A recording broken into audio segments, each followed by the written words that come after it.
Hello, my name is Rick.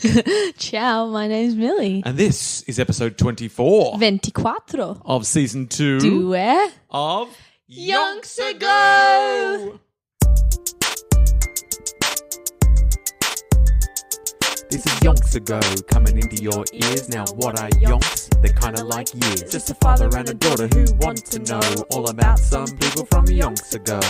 Interesting people who did interesting stuff, but about whom we don't know enough. So we're gonna dig deep and find it all out. Yonky doodlers know what we're all about. Yonks Ago, hey ho, hey. Yonks Ago, hey ho, hey.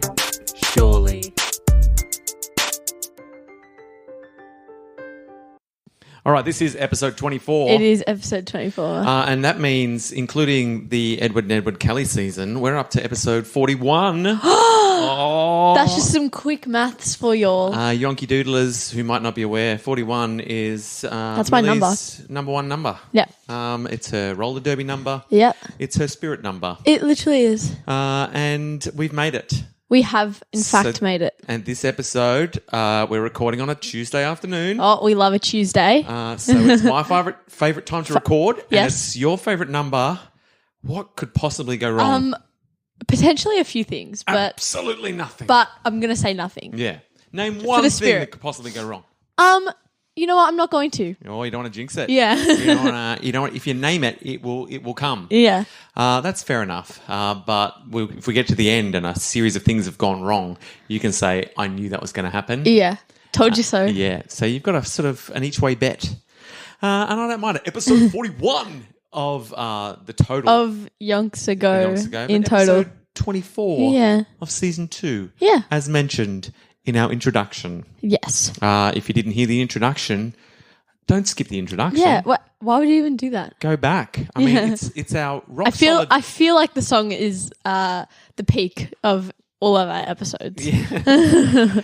If nothing else, you get our sweet little father-daughter song time at the start. It's either the song or like the 5 minutes at the end where we just go on a rant about life. In many ways, the meat of the podcast is the worst bit, where we're actually discussing historical figures to find out what we can find out. Like, if you're going to skip anything, skip that bit. You know what I'm saying? Skip the middle. Just Like, start skipping. sounds boring now. to me. Yeah. Because we should get back in to Nancy Bloody Wake. Nancy Way. Look, she's teamed up with our mate Ian Garrow. Oh, Ian. You're a good-looking Scotsman. I'm not sure I like him. Well, the only reason you might not like him is because there might be a little bit of sexual tension between. That's why I don't like him. Our mate Ian Garrow and Nancy Wake, but nothing Yeah. confirmed as yet. We'll find out. No. I mean, Henri is busy rebuilding the business. Non-re is endgame. So, I mean, fingers crossed. There's nothing shifty going on, but at this moment, Nancy likes working with Ian Garrow. Yep. She thinks he's a good-looking, athletic, and as yet single Scotsman. Yep. She seemed it important to point that out Yeah. for some reason. So, And they built themselves the Garrow line, named after our mate Ian Garrow, which is a series of safe houses, just scattered. a network, Yeah. Oh, a network. a complex matrix Whoa. of safe houses to spirit people away. And they've been spiriting people from the prison. Saint Jean. Your English, your British officers who had sworn not to escape, but when they realised they could escape, renounced their promise not to escape. And we don't know any of the names of them. They don't unnamed. They're just a nameless mass They're of just British officers. Yeah. And they got spirited along the Garrow line with the help of Nancy Bloody Wake. Nancy Wake. And they're shifting all other kinds of soldiers who were stuck in France at the time. And also, as things start to heat up, the flood of Jewish refugees is really starting to hit, because obviously Hitler's right into it now. Yeah. He's not even mucking about. No. Now that he's flexed his muscle in Europe, and he's and everyone's having to bow down before his might. He's gone, I'm not even going to pretend that I'm not the bad guy here. I'm going to start wiping out millions of people. Yep. That's my bag, baby. That's how Hitler rolls. Rip. And as such, Your Jewish people in particular are like, I'm out of here. Yeah, you got to geek. Get me out. And Nancy and Ian Garrow and the Garrow line come in very handy. Yeah, they're like, I got you.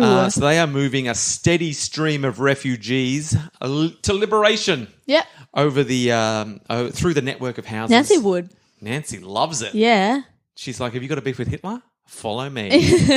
Follow me. And they're like, oh, no, I don't mind Hitler. Too bad. You're coming with me. Yeah, well, do you know anyone who's fought in the First World War? Yeah, do you? Yeah, my dad. Come with me. And so, yeah, they are moving a lot of people. I mean, I guess super dangerous still. Yeah. Of getting busted because anyone Nancy could pretend. thrives in danger, though. She doesn't even get nervous, Dad. Never nervous. She doesn't get nervous. She's got never nerves. Yeah. And so as they're heating this up willy-nilly, keeping the refugees flowing out of the country, Nancy ends up teaming up with, she meets a new person. Uh-oh, another one. Involved, yes. Love Square. It's a Belgian doctor with the unlikely name of Patrick O'Leary, which was not his real name. People are well into using fake names. Yeah. I mean, it's fun. Yes, his real name was Dr. Albert Marie. Albert Marie Garis. Albert Marie Garis. But I'm just going to call him Patty. Call me Paddy O'Leary. So Paddy O'Leary has teamed up, wants to get involved, has already proven himself to be team player. Oh, yeah. So Garrow's like, here's my mate Paddy O'Leary. Let's get him involved. Is he single, though? Well, let's find out. Nancy says that he was not a bad-looking bloke. Oh, Nancy. Right? But she didn't get along with him. She didn't hit it off with him like she did with Garrow. Yeah. She says he was very conceited and self-opinionated. Not at all like Garrow. No. She's got a very high opinion of Garrow. Yeah. And this Henri has not been mentioned so far.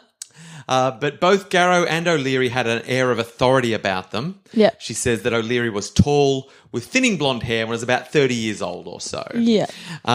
But he also had proved himself to be an extremely good organiser. Virgo. Virgo, definitely a Virgo. Massive Virgo. Yeah. Maximum Virgo. Virgo O'Leary, we'll call him. Yeah. So Virgo O'Leary has proved he can handle a spreadsheet. Yeah. He can organise a complex matrix of safe houses. Yeah.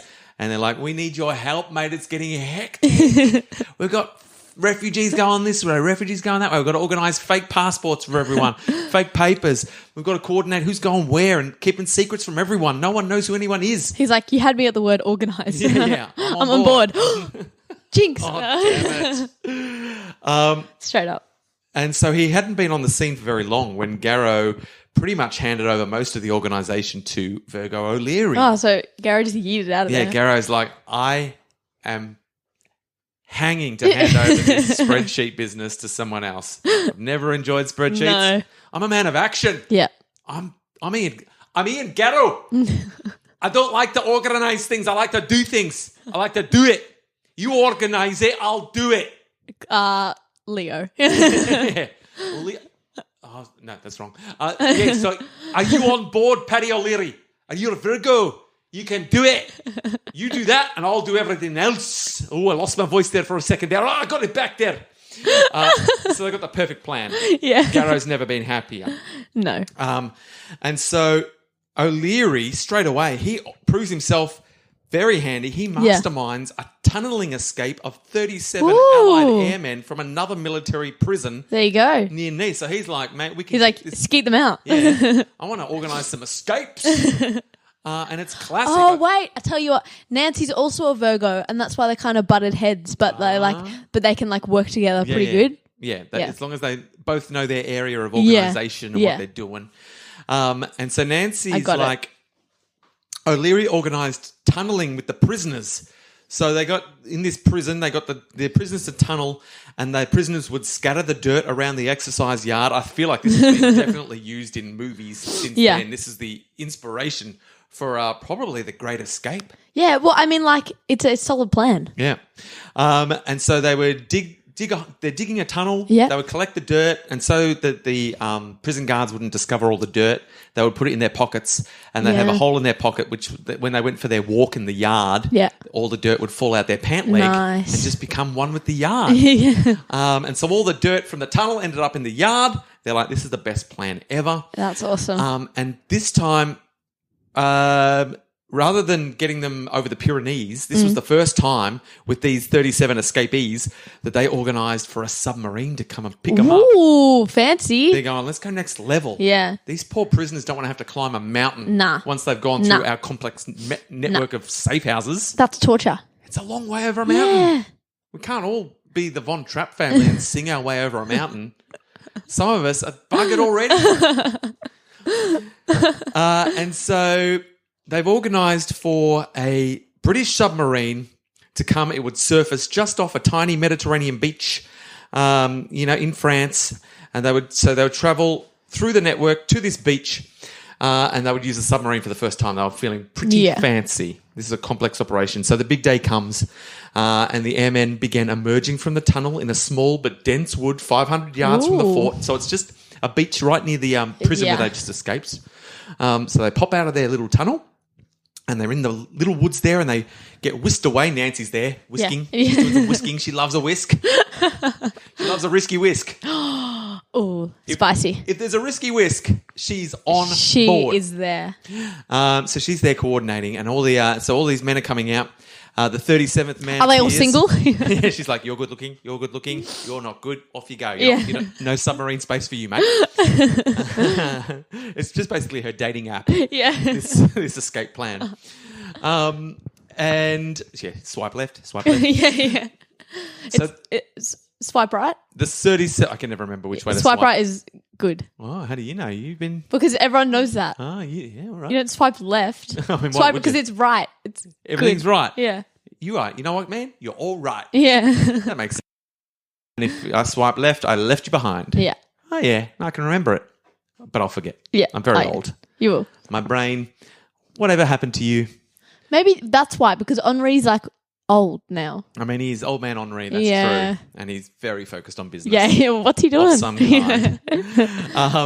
So the 37th man pops out of the tunnel and was heading off, waiting to get on the submarine. Yep. And then Nancy is like, all right, that's all of them. But then another man pops out of the tunnel. And they're like, what? And another one and another one. Too many people have escaped. That's not good. Because they've used the submarine, there's limited space. They can only fit 37 prisoners on the submarine, and yet there's 41. Probably 41. There's probably exactly 41 prisoners that have come out. What? And now Virgo O'Leary has also organised this beach, and he's like, at the last minute, he's like, oh, also, I'm going to say he's Irish, even though he's not. Okay. His name sounds Irish. Oh, I forgot to tell you there. Nancy, I hope you can cope with this. The submarine's popping up on a beach. It's a flat, open space, this one. Flat, open space. Oh. And it's got heavy fortifications for anti-invasion. Oh, and also very heavily guarded by the Germans. Are you okay with that? And she's like, oh, thanks a lot, O'Leary. Bro. So massively problematic. Yeah. But they nail it. Oh, do they? They just wait for the guards to change. They're like, go, nice. go. Bro. They get 37 of them onto the submarine. Yeah. And they're like, you four, wait here. You're going to have to climb a mountain. Are you all right with that? And they're like, oh, I guess so. And so 37 of them get away on the submarine. Yeah. The remaining prisoners get sent to another safe house to escape over the mountains. Nice. And they're all like, high fives all round. That was awesome. We bloody nailed it. Yes, mission completed. They will one day make movies of this great escape. And so everyone's very happy with themselves. Yeah. Henri, doing business. by this time, despite the war, had managed to get his business back on its feet. Well done, Henri. I'm so proud of you. He's no longer rebuilding the business, everyone. That's so good. He must be richer than ever right now. He is back in business. What business, you ask? Don't ask. Don't ask. Yeah, why would you even ask? No one knows. No one ever knew. But I don't think Henri even knows. No. So I'm just going to rebuild the business. He's like, mate, the rebuilding phase is over. Henri is back in business. Businessman Henri. Henri businessman future. Yes. Open for business. He went over to his door and he turned the closed sign to open. Yes. And Nancy's gone, are you back in business? Yeah, and he's like, yeah, the rebuilding phase is over, Nancy. No more rebuilding for Henri. It's all business all the time. She's like, oh, can you help out with the resistance? Oh, no, I'm too busy doing business now. I've got a lot of business to do. Oh, no. She's like, that adds up. Yeah. I might go, I got to spend the night at Garrow's house, if that's all right, because we're doing some... We're doing business. We're doing plans. He's like, whatever, I don't care, I've got business to do. Yeah. I made that up. That's not what happened, although did it. We'll never know. I choose to disagree. No way. There's no way that happened. No. Or did it? So Henri's back on his feet, and this means he can continue to be Moneybags Henri. Oh, bro. So he can be the bankroller. He's got cash. Heaps of O'Leary's and Nancy's activities. Yeah. Henri's just I got you. flinging dollar bills their way. Flick, flick, flick. It's raining Henri cash. Because I'm pretty sure he's the only one now in France with any money. Oh, yeah. That's his business. He stole it all. Stealing everyone else's money. Stealing money. Hey, not a bad idea. Yeah. Hey, he's not the first person to think of it. No. And so, but Henri wasn't the only method of bankrolling. Oh. Henri was just part of the funds. Yeah. They needed money from everywhere because they've got a lot of things coming on. Bro. You can't organise a submarine to pop up on a beach unless you got some money. Yeah. All right. Uber submarines don't turn up for just anyone. That is surge pricing that you're going to encounter if you book in a submarine during wartime. But like Henri, he got most of it covered. Oh, Henri's got most of it covered. But one of their other methods of raising cash was to send one of their operatives over the border to the British Embassy in Switzerland, where they would be provided with toothpaste tubes which were full of tightly packed wads of money. There you go. And I mean, but were they getting any toothpaste? That's true. If every time they went to get toothpaste, it was just cash. They're like, oh, this is good. I mean, like dentists cost a lot of money. So so it just cancels each other out. And tooth pain can bring a whole operation undone. Yeah. Like if Nancy's tooth went, what's she going to do? I don't know. I guess she could use some of that money to fix her teeth. Yeah, but that's what I'm saying. It cancels each other out. It does. You might as well not have bothered. Yeah, because then you're just using that money, you know? Oh. I'm not happy about them compromising their dental integrity for cash. Yeah. All right, there's some things you shouldn't compromise on. No. Dental integrity is one of them. Even in wartime, Nancy. Come on. Could have put it in like shaving cream containers. Exactly. There's so many less essential things than toothpaste. Bro, you need that. Disappointing. Hair gel. Don't need that. Don't need that. Wartime is the time you can let your hair go frizzy. Exactly. I mean, Nancy wouldn't. She's got to keep up the air of social butterfly. No. Nancy's got a certain look. And Garrow, he likes to look good. Yeah. So, look, I guess they did need hair gel. They needed all the hair products they could get their hands on. Fair enough. But, like, anything else? I mean, come on. Toothpaste? You serious? We're disappointed, Resistance. Yeah. We're disappointed. But everything's going fairly well. You know, the money's flowing in and the work is steady, hectic. Yeah. People are flowing in and out. They're raising havoc at this stage at a low-key level that is keeping them very busy. Yeah. And then just had to fix audio problems. I think I've got it sorted out. Sorry. You probably didn't even notice. But look, threw me off my kilter. You know what? That's fine. And then, look, one morning after returning from shopping, Nancy's maid, whose name is?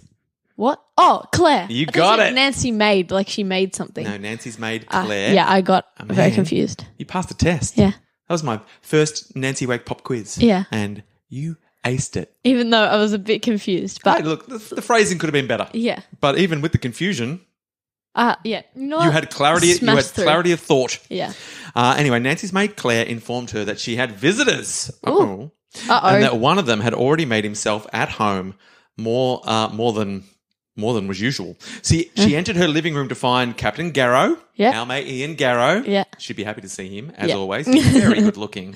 He's very good looking and quite Scottish. And he was being polite and proper as ever. You know, he's quite the gentleman. Yeah.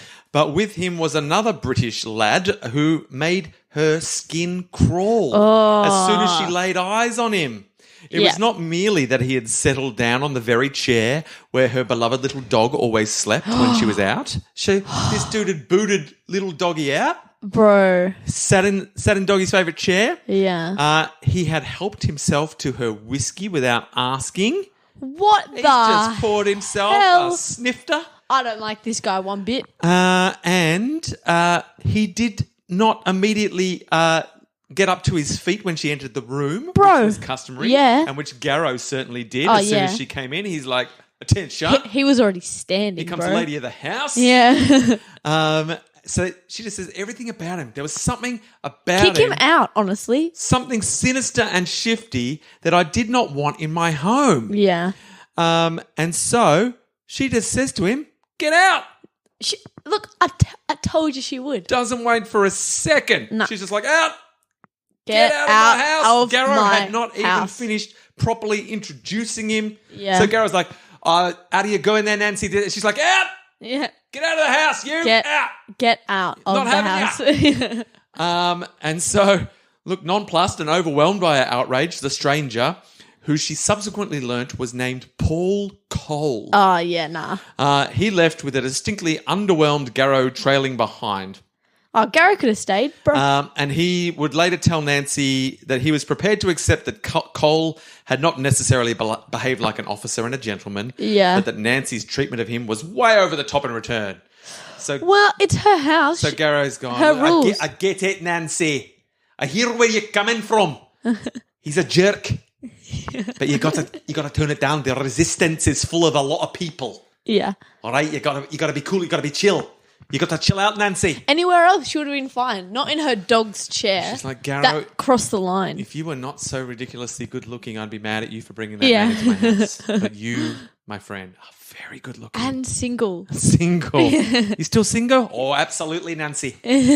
I'm yet to find the love of my life. Or have I? Maybe she's standing right in front of me. No. I don't know. Maybe not. Who knows? And she's like, Oh, Garrow, you cheeky monkey. Go on, away with you. That's what I imagine their conversation was like. I don't know. I've got no confirmation of that.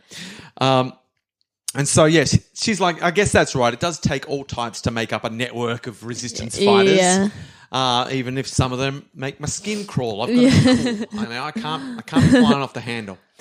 Tragically, however, Nancy's instincts about Paul Cole were right. Soon proved to be totally correct. Yeah, sucked in Garrow. Cole was not what he appeared to be, and the consequences were dire. Ooh, He told everyone that he was an army captain who'd been left behind at Dunkirk. In fact, he had scarpered from the British Army before Dunkirk even happened. He'd made a run for it. He was a damn coward. Yeah. He'd made a run for it. And so he was not even he was only a sergeant. He was not a captain. No. And his actual name was Harold Cole. Harry Cole. Not Paul. Yeah. It was bloody Harry Cole. Don't like that guy. And the reason that he had undergone a name change was because when he deserted, he had taken with him money intended to run the sergeant's mess. And when the army inquired into his background, they found that he had a long record of civilian convictions for housebreaking and fraud. He was a low-down dirty dog. He collected money to put on a party for the sergeants. Haz is not a good guy. Then he'd made a run for it, Harry Cole. Bro. He hadn't even deserted because he was scared to fight. He deserted because he stole some cash. He deserted because he's a low-down dirty dog. And so now he's gotten involved with the resistance, and he is not to be trusted, as Nancy already knows. Yeah. But it gets worse. Because while all of these transgressions belonged in his past, that's past. That was Harry Cole, not Paul Cole. But his crimes in the present were more to the point. Because at first glance, he seemed to be a hard-working member of the resistance movement. Yeah. Like everyone's like, he's a jerk. Yeah. But he gets the job done. Yeah. Like he gets stuck in. But you could also have Nancy, who's not a jerk, but also gets the job done. You know what I'm saying? Yeah. So he's out there. He's constantly helping to ferry people and money along the line. So he's like, you need to collect some cash in the toothpaste? I'll do it. Yeah. And it's like, you know what? You've done a lot of jobs this week. Take a rest. He's like, I don't mind working. He's like, all right, Paul. You can go get the cash. Yeah. So he's volunteering for all sorts of things.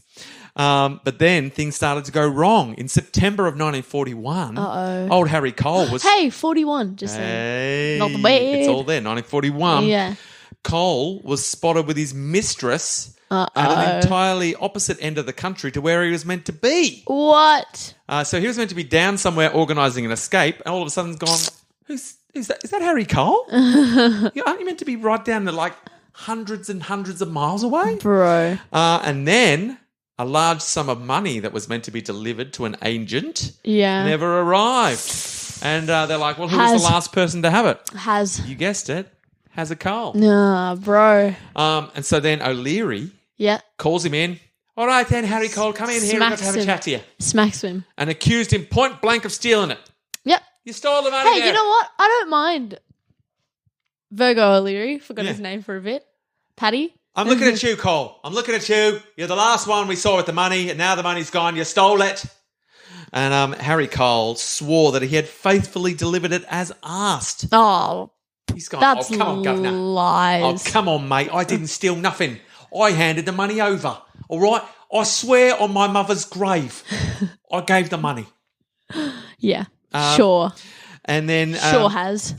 But at this point, the agent that he's gone, I gave the money to, what's his name? Old Frankie Two Toes. And then they go, oh, did you?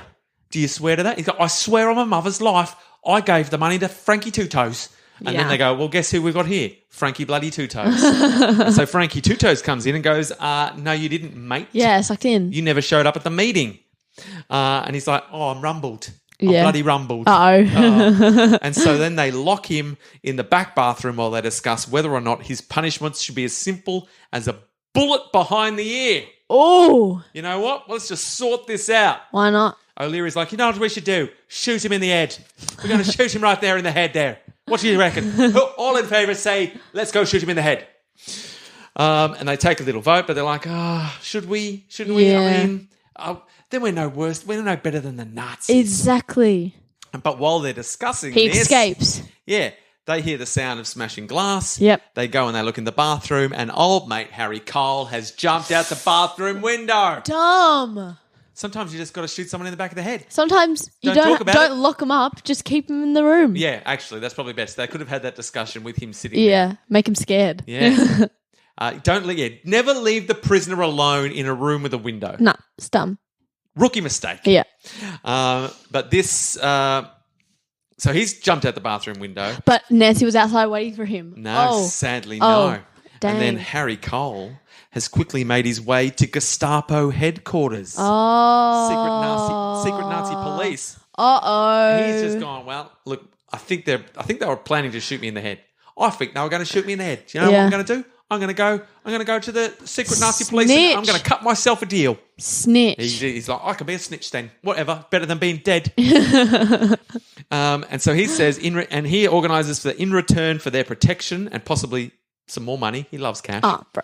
That he would... Not as rich as Henri, though. He would give the Gestapo the names of every resistance worker he knew on the network. But did he actually meet Nancy Wake? This is the thing, I guess. So then there is a wave of arrests that followed, resulting in 50 of the workers in the resistance being arrested and executed. That is Ian Garrow. 50 people with the bang. They were buds. Is it Ian Garrow? These executions stand as a tragic testimony to the danger of doing escape line work.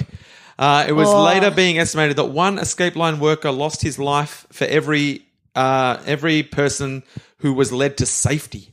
And so at this stage, Nancy's very nervous. Yeah. She's like, bloody hell. She's waiting for a knock on the door. Yeah. And for a bit of bang to the head in the middle of the night. Because she's like, well, luckily, he never got my name. But Ian have been like, you're at Nancy Wake's house? Yeah, he did come to my house. Yeah. But I guess they were all using fake names at this stage. So, but yeah, look, she's very nervous at this stage. Yeah. She's waiting to get arrested. But she believes, but she didn't, like time passed. She's like, I think I'm in the clear. Never think that. Rightly or wrongly, she believes it was because she had given because she had given Cole such a rough time when he arrived, Yeah. that they'd never had a chance to be introduced. That's She awesome. got off. So, That's yes, awesome. Sometimes just flying off the handle. Yeah. Judge someone. Follow your instincts. Yeah, go with that gut feeling, and Nancy always goes with her gut. Yeah. And this time saved And her life. never gets nervous as well. Saved her bloody life. But I think that is all the time we've got for episode Haz is literally out here. 41. Harry Cole, you low down dirty dog. Yeah. 50 dead resistance workers. Almost as bad as that teacher from the Nedwood story. Yeah, he was basically, what's his name? Thomas. Can't remember. Listen back to the episode. Yeah. Listen to season 1 of Yonks Ago. You might find out a little bit about some shifty teacher who couldn't keep his mouth shut. Yeah. You know, couldn't stay at the party. Had to go and wave down a train and ruin it for everyone. Good one, teacher. Yeah. You know who were the worst teachers? And spoilers, one of his students ended up dead. So what? Worst teacher ever. Yeah, literally. Yeah. Look, we don't want to bring the education system into disrepute, but that was dog move. That was literally a dirty dog move. But look, every story has a low down dirty dog. That's what I think we're discovering. Yep. You can't have heroes without villains. Exactly. That's just the fact of life. Yeah. But look, we've been through the roller coaster. We've had submarine escapes. We've had dirty dogs. We had Virgos. Snitches. We've had more good looking people getting involved in the resistance, so that Nancy could just have eye candy wherever she looked. Exactly. And Henri got his business. Finally, the rebuilding phase of Henri's business empire has come to its natural conclusion, and he is open for business. Bro, he's business left, right, and centre. It's a red letter day for Henri. Diagonal too, businessman Fiocchi. But look, we're going to find out more about everything that's going on. I mean, what more can happen? This is hectic as. Nancy is, and now she's worried. Like that. This was probably the first time the resistance has taken a massive hit. Yeah. They've had setbacks, but this was a massive. It's always a Has, isn't it? Yeah. Bloody Has. Never trust a Has. A bloody shifty mole on the inside took him down. They should have done him in. Yeah. But hey. Don't look him in the bathroom. Oh. So if you've ever got a prisoner and you're deciding whether to put a bullet in his ear, behind the ear, yeah, just have that discussion right there in front of him. Yeah, exactly. Or her, or them, or it. You know? Don't lock them in the bathroom. Or, lock them with someone else so that you can keep, one guard at least. Exactly. So if we've maybe at least two, so it's 2 against 1. If we've learned anything, if it's time to execute a snitch, don't leave them alone for a second. Exactly. All right, kids? All right, kids, we're just trying to help. All right, this is handy life skills that we're trying to dispense exactly. now. Don't leave snitches alone in a bathroom. No, or at least tie them to the toilet or something. Tie them to the dunny. Yeah. That's what dunnies are for. Yeah. All right? Use the dunny. Yeah. And you tie a snitch to the dunny. Yeah. And then you discuss what to do with the snitch. Exactly. That's the natural order of events. Otherwise, you're going to get rumbled. Yep. And you're going to die. So, one life against all of yours. What's it going to be? Well, we hope you enjoyed episode 41, recorded here on a Tuesday afternoon. Yep. Millie's favourite number. 41. And that's all there is of it. It's finished. Yeah. I should have stopped talking a while ago, but I couldn't. And now I don't know how to. I'm trying to remember how we normally... right. Oh, yeah. All right. Do you want to bring... This is your favourite number. Do you want to bring this to a close? I'm trying to, actually. But I need to... Wait. Okay. Just let me not stuff up my last little bit. All right, it's over to you. All right. Join us next week for another episode of Yonks Ago. That was perfect. I think I nailed that. I'm not going to lie. Yeah, you're the best at this.